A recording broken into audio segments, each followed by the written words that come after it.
একবাৰৰ বাবে যদি আমি যদি আকৌ সামাৰাইজ কৰোঁ B square minus 4ac value যদি লেছ দেন 0 হয় মানে নেগেটিভ হয় তেতিয়া ৰুটছবোৰ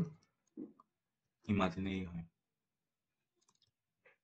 মানে অসমীয়াত অবাস্তৱ আৰু B square minus 4ac value যদি গ্ৰেটাৰ দেন ইকুৱেল 0 হয় ৰুটছবোৰ ৰিয়েল হয়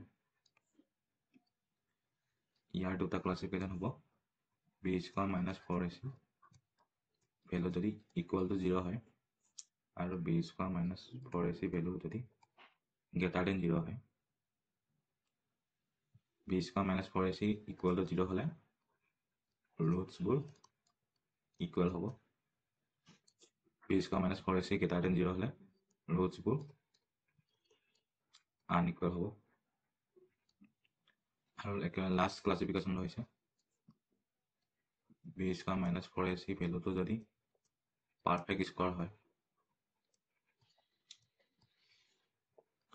আৰু বি স্কোৱাৰ মাইনাছ 4ac ভেলুটো যদি পাৰফেক্ট স্কোৱাৰ নহয় পাৰফেক্ট স্কোৱাৰ মানে পূৰ্ণ বৰ্গ সংখ্যাটোক পাৰফেক্ট স্কোৱাৰ বুলি কয়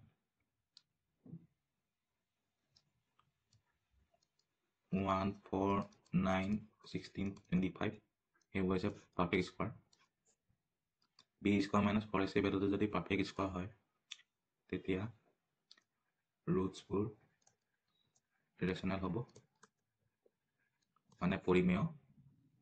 আৰু B square minus 4ac value যদি পাৰফেক্ট স্কোৱাৰ নহয় তেতিয়া ৰুটছবোৰ ইৰেচনেল হ'ব মানে অপৰিমেয়